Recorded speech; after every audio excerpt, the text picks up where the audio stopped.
Hello friends, good day. Welcome to Read with me, and we're doing it live.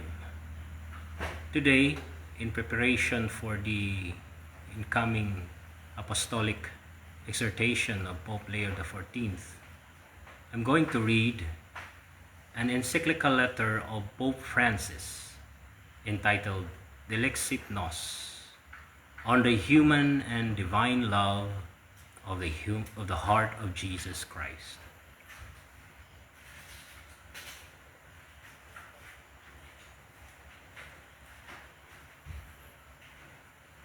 He loved us. Saint Paul says of Christ, Romans 8:37, in order to make us realize that nothing can ever separate us from that love.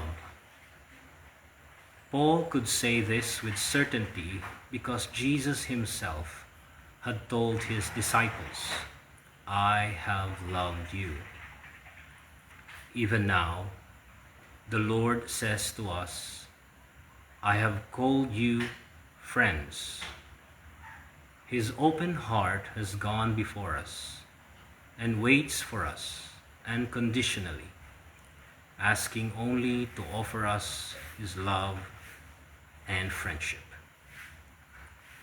For he loved us first. Because of Jesus, we have come to know and believe in the love that God has for us. Chapter 1. The importance of the heart.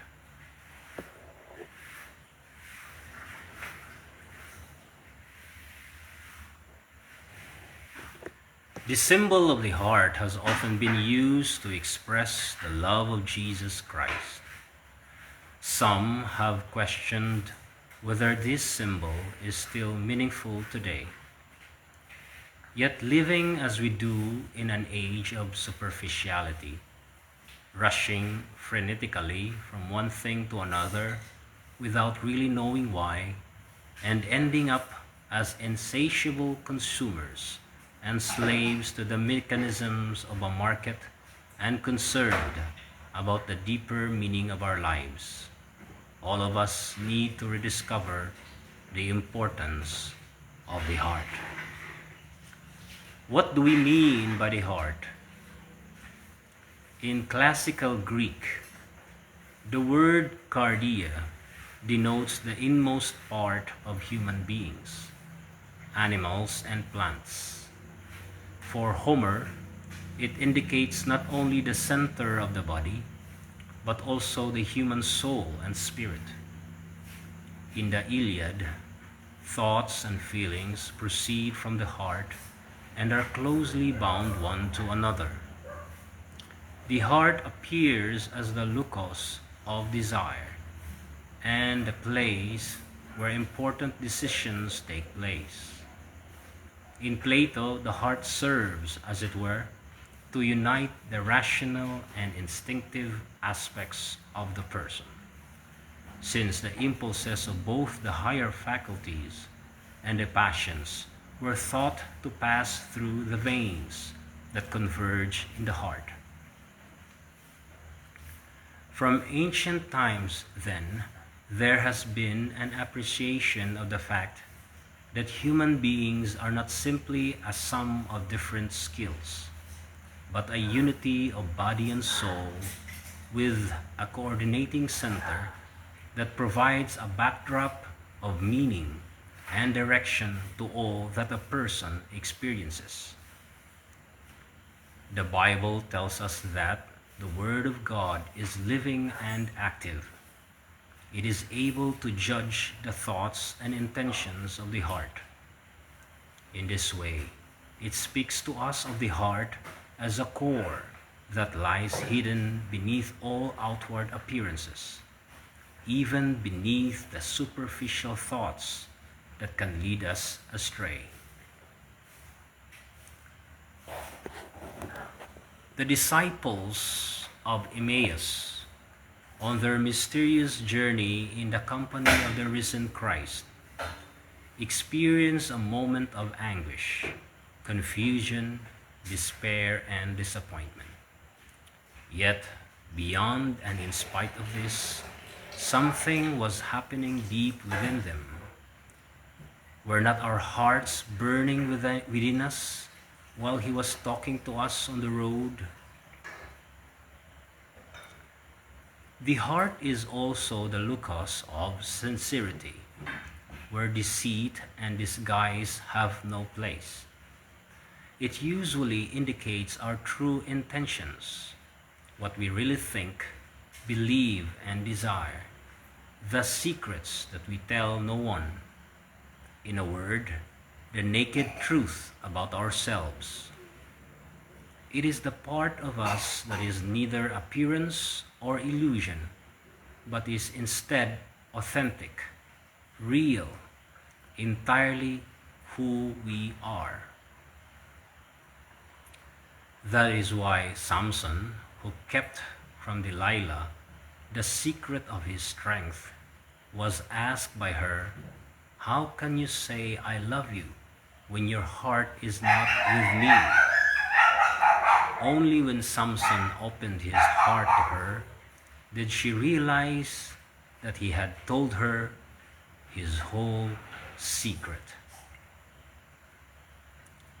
This interior reality of each person is frequently concealed behind a great deal of foliage, which makes it difficult for us not only to understand ourselves, but even more to know others. The heart is devious above all else. It is perverse. Who can understand it? We can understand then the advice of the book of Proverbs. Keep your heart with all vigilance, for from it flow the springs of life. Put away from you crooked speech, mere appearances, dishonesty and deception, harm and pervert the heart. Despite our every attempt to appear as something we are not, our heart is the ultimate judge, not of what we show or hide from others, but of who we truly are. It is the basis for any sound life project. Nothing worthwhile can be undertaken apart from the heart. False appearances and untruths ultimately leave us empty-handed. As an illustration of this, I would repeat a story I have already told on another occasion. For the carnival, when we were children, my grandmother would make a pastry using a very thin batter.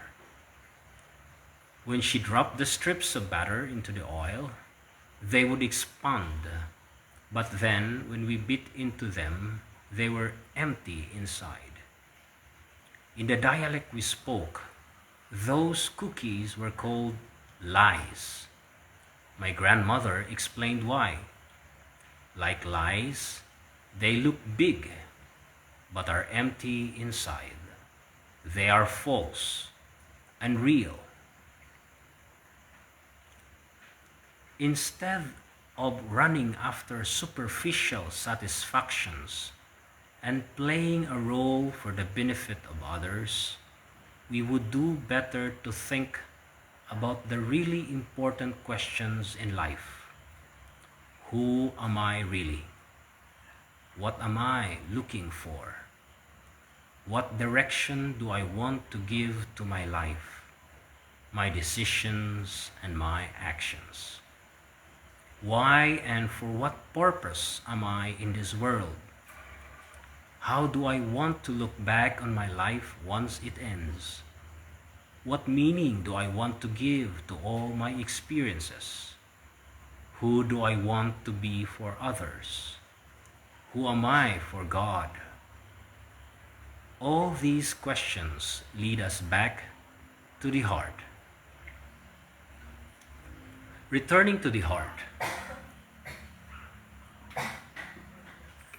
In this liquid world of ours, we need to start speaking once more about the heart and thinking about this place where every person of every class and condition creates a synthesis, where they encounter the radical source of their strengths, convictions, passions, and decisions.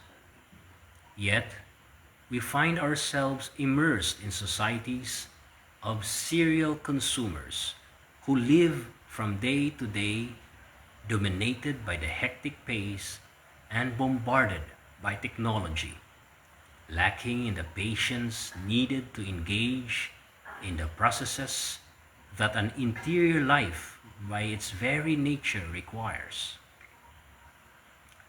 In contemporary society, people risk losing their center, the center of their very selves. Indeed, the men and women of our time often find themselves confused and torn apart, almost bereft of an inner principle that can create unity and harmony in their lives and actions. Models of behavior that sadly are now widespread exaggerate our rational technological dimension, or on the contrary, that of our instincts. No room is left for the heart. The issues raised by today's liquid society are much discussed, but this depreciation of the deep core of our humanity, the heart, has a much longer history. We find it already present in Hellenic and pre-Christian rationalism, in post-Christian idealism, and in materialism in its various guises. The heart has been ignored in anthropology, and the great philosophical tradition finds it a foreign notion, preferring other concepts such as reason, will, or freedom. The very meaning of the term is imprecise and hard to situate within our human experience. Perhaps this is due to the difficulty of treating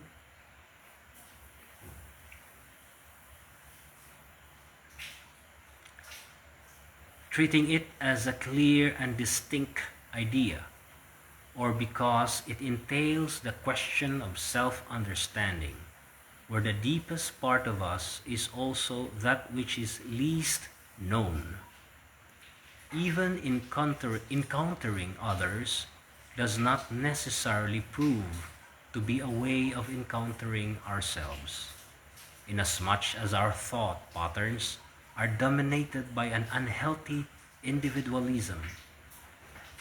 Many people feel safer constructing their systems of thought in the more readily controllable domain of intelligence and will. The failure to make room for the heart is distinct from our human powers and passions viewed in isolation from one another, has resulted in a stunting of the idea of a personal center, in which love, in the end, is the one reality that can unify all the others. If we devalue the heart,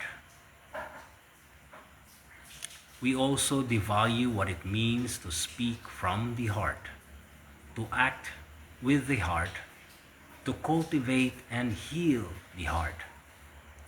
If we fail to appreciate the specificity of the heart, we miss the messages that the mind alone cannot communicate. We miss out on the richness of our encounters with others. We miss out on poetry. We also lose track of history and our own past, since our real personal history is built with the heart. At the end of our lives, That alone will matter. It must be said, then, that we have a heart that coexists with other hearts that help to make it a thou. Since we cannot develop this theme at length, we will take a character from one of Dostoevsky's novels, Nikolai Stavrugen or Stavrugen. Romano Guardini argues that Stavrugen is the very embodiment of evil because his chief trait is his heartlessness. Stavrugen has no heart, hence his mind is cold and empty, and his body sunken in bestial sloth and sensuality.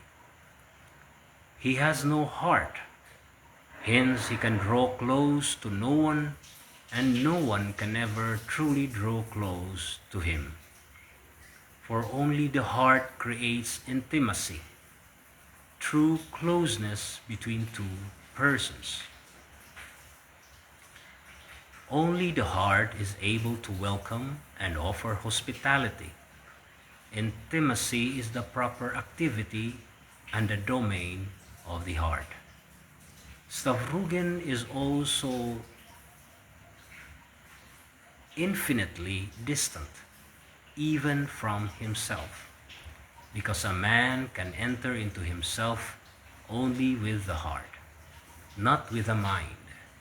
It is not in a man's power to enter into his own interiority with the mind.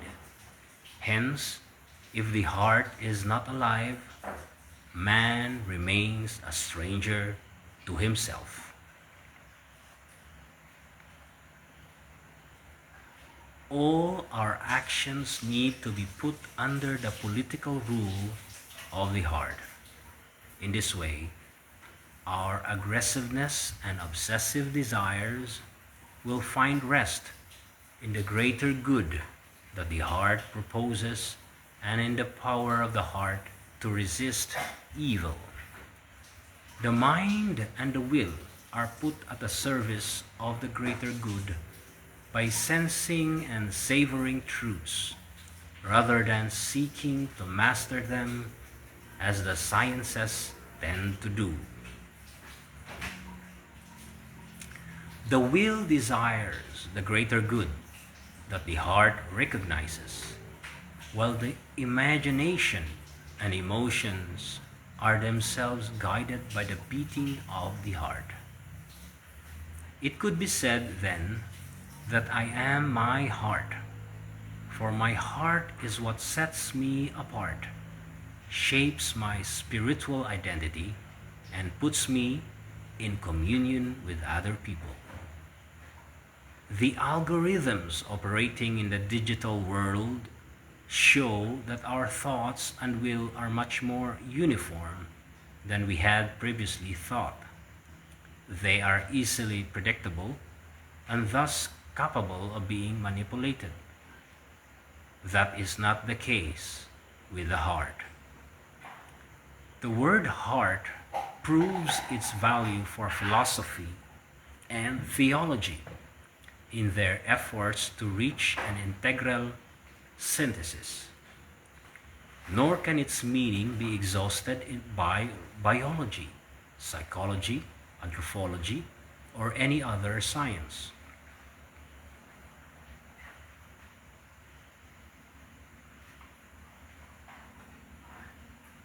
It is one of those primordial words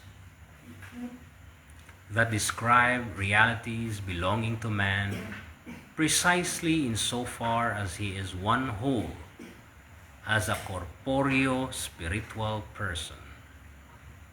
It follows that biologists are not being more realistic when they discuss the heart, since they see only one aspect of it. The whole is not less real, but even more real. Nor can abstract language ever acquire the same concrete and integrative meaning. The word heart evokes the inmost core of our person, and thus it enables us to understand ourselves in our integrity and not merely under one isolated aspect. The unique power of the heart also helps us to understand why, when we grasp a reality with our heart, we know it better and more fully. This inevitably leads us to the love of which the heart is capable, for the inmost core of reality is love. For Heidegger, as interpreted by one contemporary thinker, philosophy does not begin with a simple concept or certainty, but with a shock. Thought must be provoked before it begins to work with concepts, or while it works with them. Without deep emotion, thought cannot begin. The first mental image would thus be goosebumps. What first steers one to think and question is deep emotion. Philosophy always takes place in a basic mode, stimum. That is where the heart comes in, since it houses the states of mind and functions as a keeper of the state of mind. The heart listens in a non-metaphoric way to the silent voice of being, allowing itself to be tempered and determined by it. The heart unites the fragments. At the same time, the heart makes all authentic bonding possible. Since a relationship not shaped by the heart is incapable of overcoming the fragmentation caused by individualism. Two monads may approach one another, but they will never truly connect. A society dominated by narcissism and self-centeredness will increasingly become heartless.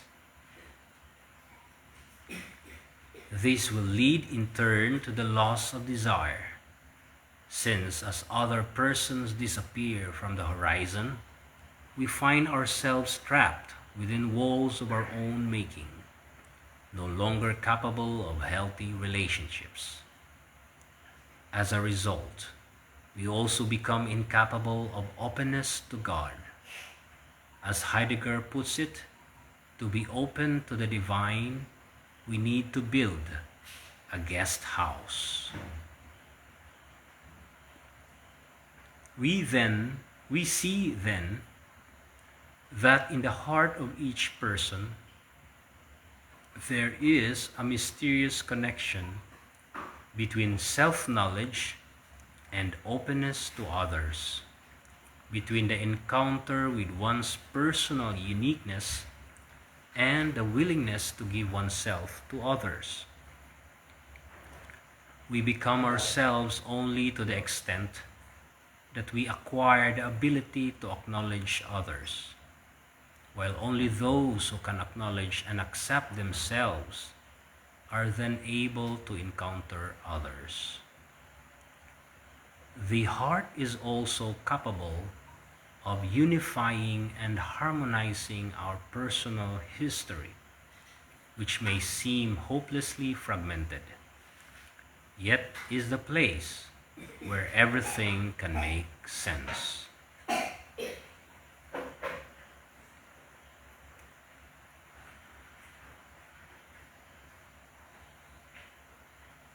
The Gospel tells us this in speaking of Our Lady, who saw things with the heart.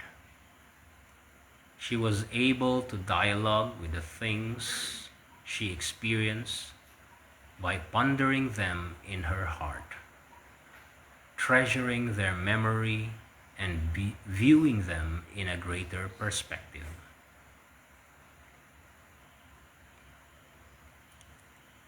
The best expression of how the heart thinks is found in the two passages in St. Luke's Gospel that speak to us of how Mary treasured senetere all these things and pondered symbalusa them in her heart. The Greek verb symbalian, ponder, evokes the image of putting two things together, symbols, in one's mind and reflecting on them in a dialogue with oneself. In Luke chapter 2 verse 51, the verb used is daitere, which has the sense of keep. What Mary kept was not only her memory of what she had seen and heard, but also those aspects of it that she did not yet understand. These nonetheless remained present and alive in her memory, waiting to be put together in her heart.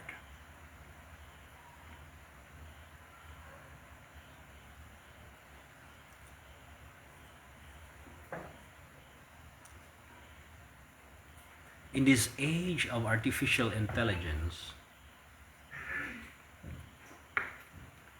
we cannot forget that poetry and love are necessary to save our humanity. No algorithm will ever be able to capture, for example, the nostalgia that all of us feel, whatever our age and wherever we live, when we recall how we first used a fork to seal the edges of the pies that we helped our mothers or grandmothers to make at home. It was a moment of culinary apprenticeship, somewhere between child play and adulthood, when we first felt responsible for working and helping one another. Along with the fork, I could also mention thousands of other little things that are a precious part of everyone's life. A smile we elicited by telling a joke, a picture we sketched in the light of a window, the first game of soccer we played with a rag ball, the worms we collected in a shoebox, a flower we pressed in the pages of a book, our concern for a fledgling bird fallen from its nest, a wish we made in plucking a daisy. All these little things, ordinary in themselves, yet extraordinary for us, can never be captured by algorithms. The fork, the joke, the window, the ball, the shoebox, the book, the bird, the flower, all of these live on as precious memories kept deep in our heart. This profound core, present in every man and woman, is not that of the soul, but of the entire person in his or her unique psychosomatic identity. Everything finds its unity in the heart, which can be the dwelling place of love in all its spiritual, psychic, and even physical dimensions. In a word, if love reigns in our heart, we become in a complete and luminous way the persons we are meant to be. For every human being is created above all else for love. In the deepest fiber of our being, we were made to love and to be loved.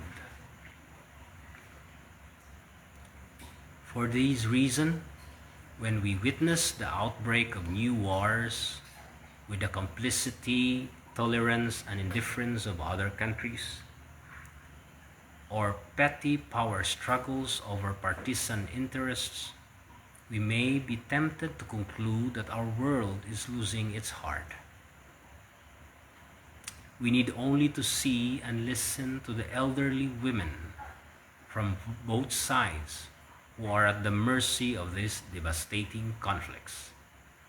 It is heartbreaking to see them mourning for their murdered grandchildren or longing to die themselves after losing the homes where they spent their entire lives.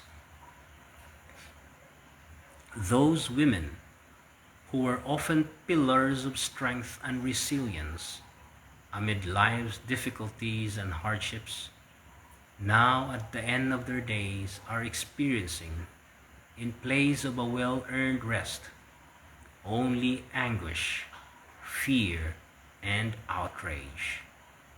Casting the blame on others does not resolve these shameful and tragic situations. To see these elderly women weep and not feel that this is something intolerable is a sign of a world that has grown heartless.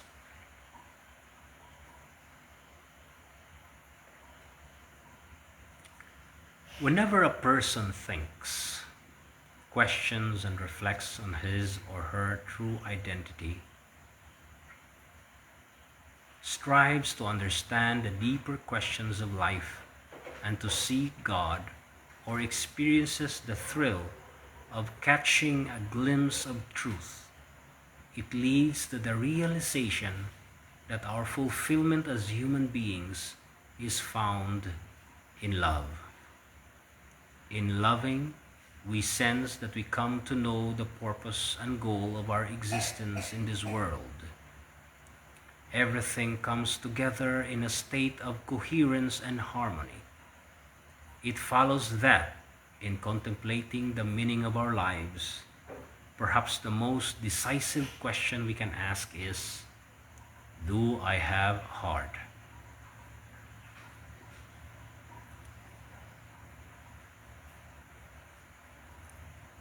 Fire. All that we have said has implications for the spiritual life. For example, the theology underlying the spiritual exercises of St. Ignatius Loyola is based on affection, affectus. The structure of the exercises assumes a firm and heartfelt desire to rearrange one's life, a desire that in turn provides the strength and the wherewithal to achieve that goal. The rules and the compositions of place that Ignatius furnishes are in the service of something much more important, namely, the mystery of the human heart. Michel de Certeau shows how the movements of which Ignatius speaks are the inbreaking of God's desire and the desire of our heart amid the orderly progression of the meditations. Something unexpected and hitherto unknown starts to speak in our heart, breaking through our superficial knowledge and calling it into question. This is the start of a new process of setting our life in order, beginning with the heart. It is not about intellectual concepts that need to be put into practice in our daily lives, as if affectivity and practice were merely the effects of and dependent upon the data of knowledge. Where the thinking of the philosopher halts, there the heart of the believer presses on in love and adoration, in pleading for forgiveness, and in willingness to serve in whatever place the Lord allows us to choose, in order to follow in His footsteps. At that point, we realize that in God's eyes we are a thou, and for that very reason we can be an I. Indeed, only the Lord offers to treat each one of us as a thou, always and forever. Accepting His friendship is a matter of the heart. It is what constitutes us as persons in the fullest sense of that word.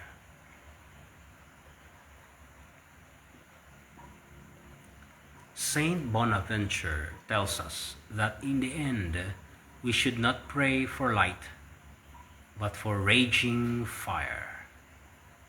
He teaches that faith is in the intellect, in such a way as to provoke affection. In this sense, for example, the knowledge that Christ died for us does not remain knowledge, but necessarily becomes affection, love. Along the same lines, St. John Henry Newman took as his motto the phrase, cor ad cor lucitor, since, beyond all our thoughts and ideas, the Lord saves us by speaking to our hearts from His sacred heart.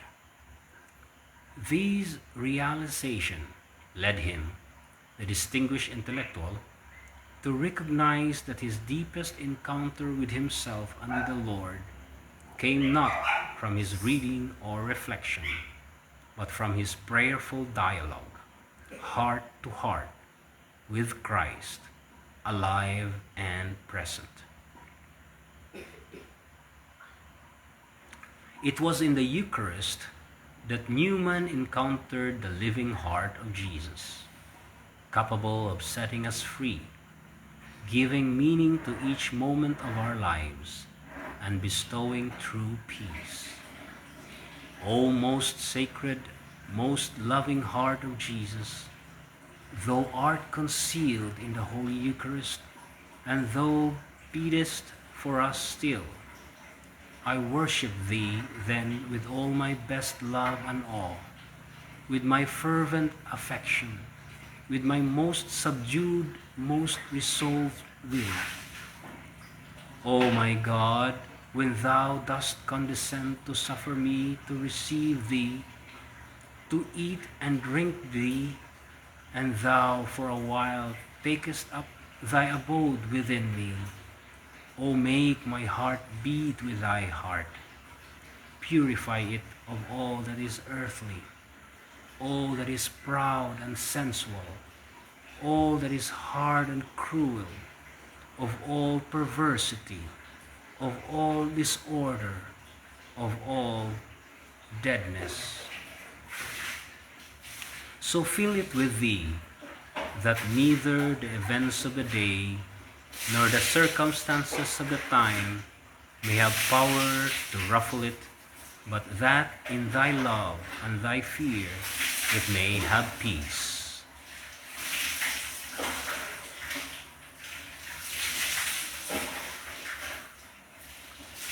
Before the heart of Jesus, living and present, our mind, enlightened by the Spirit, grows in the understanding of His words, and our will is moved to put them into practice. This could easily remain on the level of a kind of self-reliant moralism. Hearing and tasting the Lord and paying Him due honor, however, is a matter of the heart. Only the heart is capable of setting our other powers and passions and our entire person in a stance of reverence and loving obedience before the Lord.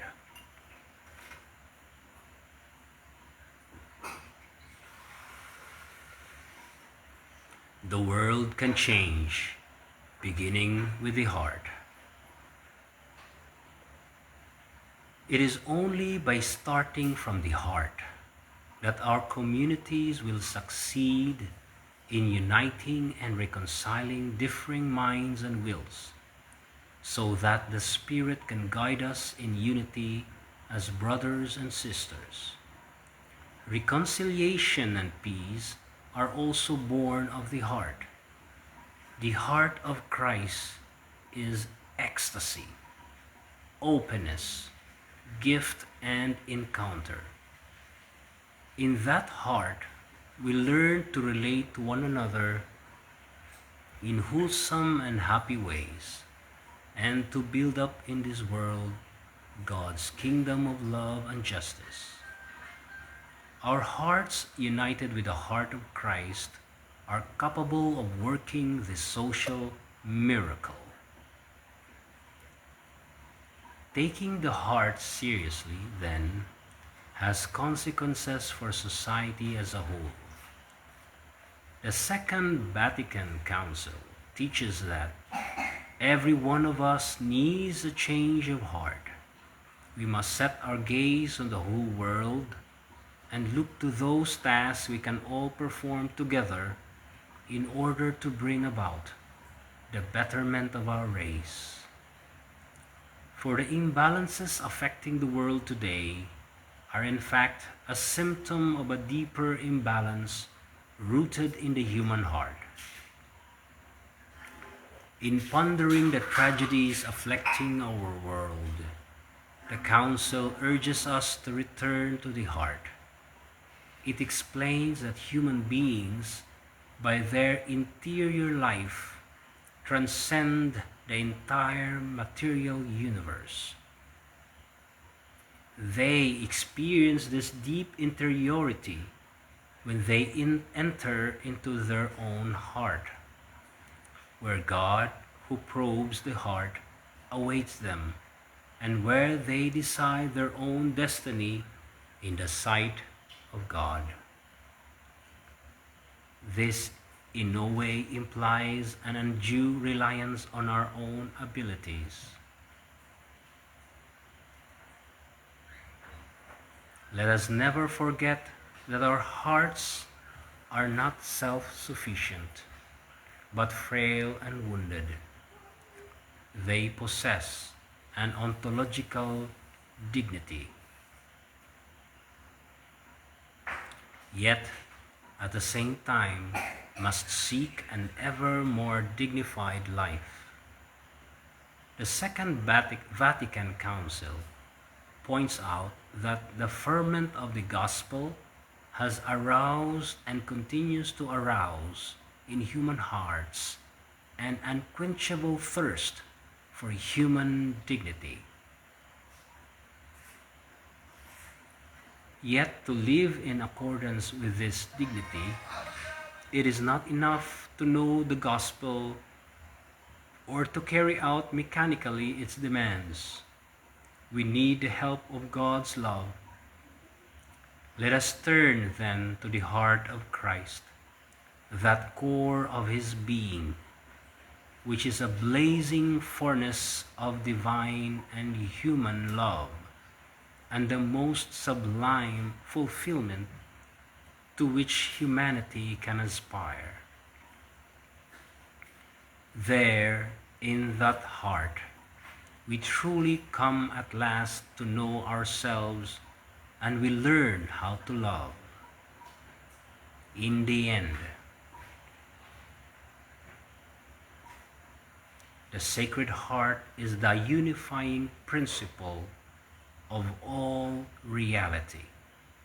Since Christ is the heart of the world, and the paschal mystery of his death and resurrection is the center of history, which because of him is a history of salvation. All creatures are moving forward with us and through us towards a common point of arrival, which is God, in that transcendent fullness where the risen Christ embraces and illumines all things.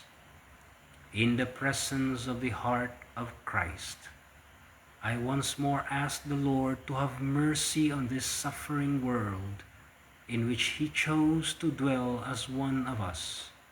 May He pour out the treasures of His light and love, so that our world, which presses forward despite wars, socio-economic disparities, and uses of technology that threaten our humanity, may regain the most important and necessary thing of all, its heart.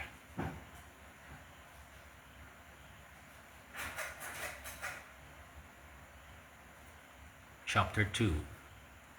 Actions and Words of Love. The heart of Christ, as the symbol of the deepest and most personal source of His love for us, is the very core of the initial preaching of the gospel. It stands at the origin of our faith, as the wellspring that refreshes and enlivens our Christian beliefs. Actions that reflect the heart. Christ showed the depth of His love for us, not by lengthy explanations, but by concrete actions. By examining His interactions with others, we can come to realize how He treats each one of us, even though at times this may be difficult to see. Let us now turn to the place where our faith can encounter this truth, the Word of God. The Gospel tells us that Jesus came to His own. Those words refer to us, for the Lord does not treat us as strangers, but as a possession that He watches over and cherishes. He treats us truly as His own. This does not mean that we are His slaves, something that He Himself denies. I do not call you servants. Rather, it refers to the sense of mutual belonging, typical of friends. Jesus came to meet us, bridging all distances. He became as close to us as the simplest, everyday realities of our lives. Indeed, He has another name, Emmanuel, which means God with us. God as part of our lives, God as living in our midst. The Son of God became incarnate and emptied Himself, taking the form of a slave. This becomes clear when we see Jesus at work. He seeks people out, approaches them, ever open to an encounter with them. We see it when He stops to converse with a Samaritan woman at the well where she went to draw water. We see it when, in the darkness of night, He meets Nicodemus, who feared to be seen in His presence. We marvel when He allows His feet to be washed by a prostitute, when He says to the woman caught in adultery, "Neither do I condemn you," or again when He chides the disciples for their indifference and quietly asks the blind man on the roadside, "What do you want me to do for you?" Christ shows that God is closeness, compassion, and tender love.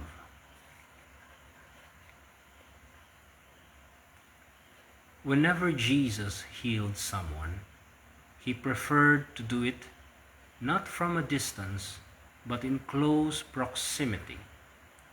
He stretched out His hand and touched him. He touched her hand. He touched their eyes. Once He even stopped to cure a deaf man. with his own saliva, as a mother would do, so that people would not think of him as removed from their lives. The Lord knows the fine science of the caress. In his compassion, God does not love us with words. He comes forth to meet us, and by his closeness, he shows us the depth of his tender love. If we find it hard to trust others because we have been hurt by lies, injuries, and disappointments, the Lord whispers in our ear, "Take heart, son. Take heart, daughter." He encourages us to overcome our fear and to realize that with him at our side, we have nothing to lose. To Peter in his fright, Jesus immediately reaches out his hand and caught him, saying, "You of little faith, why did you doubt? Nor should you be afraid.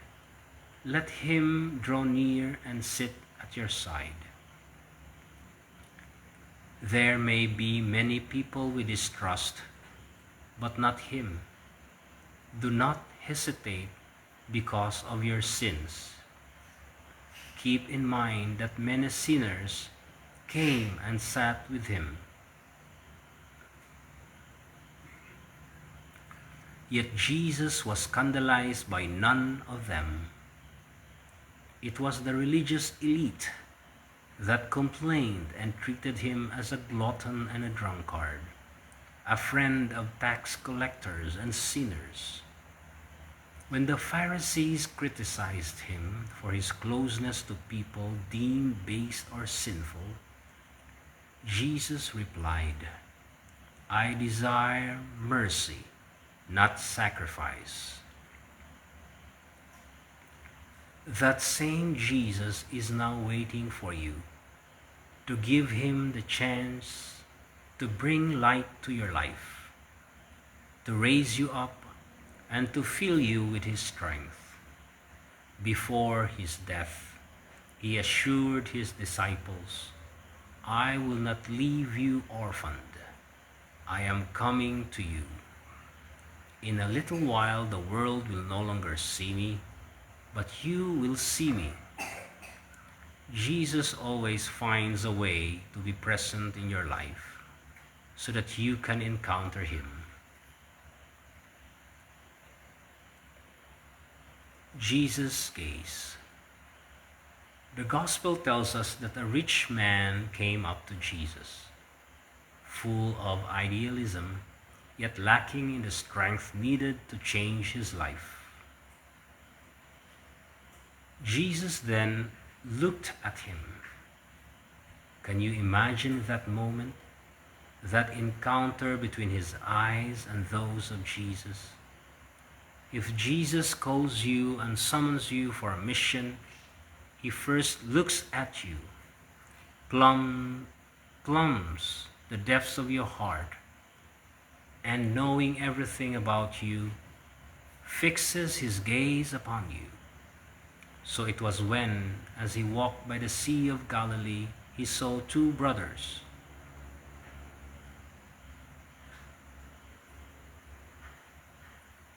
And as he went from there, he saw two other brothers. Many a page of the gospel illustrates how attentive Jesus was to individuals and above all to their problems and needs. We are told that when he saw the crowds, he had compassion for them because they were harassed and helpless.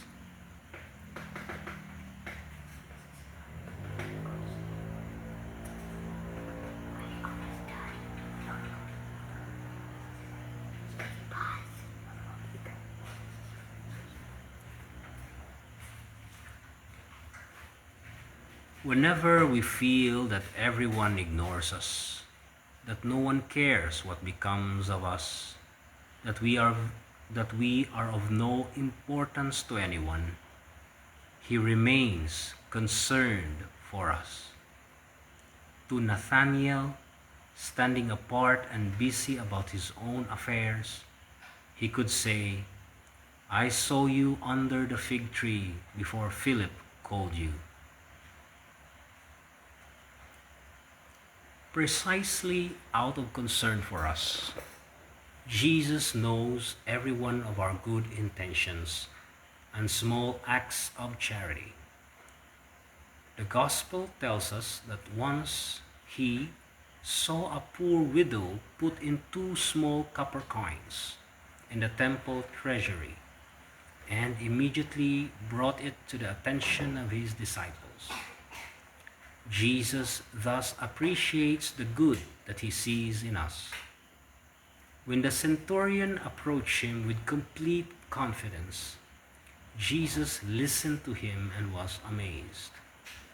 How reassuring it is to know that even if others are not aware of our good intentions or actions, Jesus sees them and regards them highly.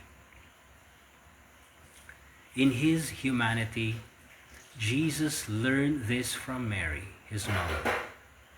Our Lady carefully pondered the things she had experienced. She treasured them in her heart. And with Saint Joseph, she taught Jesus from his earliest years to be attentive in this same way. Jesus' words. Although the scriptures preserve Jesus' words, ever alive and timely, there are moments when he speaks to us inwardly, calls us, and leads us to a better place. That better place is his heart. There he invites us to find fresh strength and peace. "Come to me, all who are weary and are carrying heavy burdens, and I will give you rest." In this sense, he could say to his disciples, "Abide in me." Jesus' words show that his holiness did not exclude deep emotions. On various occasions, he demonstrated a love that was both passionate and compassionate. He could be deeply moved and grieved, even to the point of shedding tears. It is clear that Jesus was not indifferent to the daily cares and concerns of people, such as their weariness or hunger.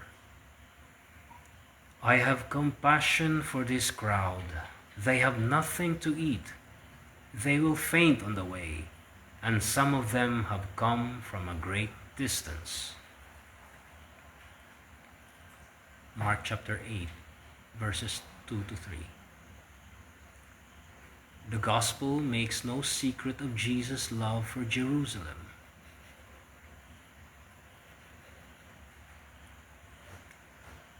As he came near and saw the city, he wept over it. He then voiced the deepest desire of his heart. "If you had only recognized on this day the things that make for peace." Luke chapter 19, verse 42. The evangelist, while at times showing him in his power and glory, also portray his profound emotions in the face of death and the grief felt by his friends. Before recounting how Jesus, standing before the tomb of Lazarus, began to weep, the Gospel observes that Jesus loved Martha and her sister and Lazarus, and that seeing Mary and those who were with her weeping, he was greatly disturbed in spirit and deeply moved. The Gospel account leaves no doubt that his tears were genuine, the sign of inner turmoil, nor do the Gospels attempt to conceal Jesus' anguish over his impending violent death at the hands of those whom he had loved so greatly. He began to be distressed and agitated, even to the point of crying out, "I am deeply grieved, even to death." This inner turmoil finds its most powerful expression in his cry from the cross, my God, why have you abandoned me? Why have you forsaken me?" Mark chapter 15, verse 34. At first glance, all this may smack of pious sentimentalism, yet it is supremely serious and of decisive importance, and finds its most sublime expression in Christ crucified. The cross is Jesus' most eloquent word of love, a word that is not shallow, sentimental, or merely edifying. It is love, sheer love. That is why St. Paul, struggling to find the right words to describe his relationship with Christ, could speak of the Son of God who loved me and gave himself for me. This was St. Paul's deepest conviction, the knowledge that he was loved.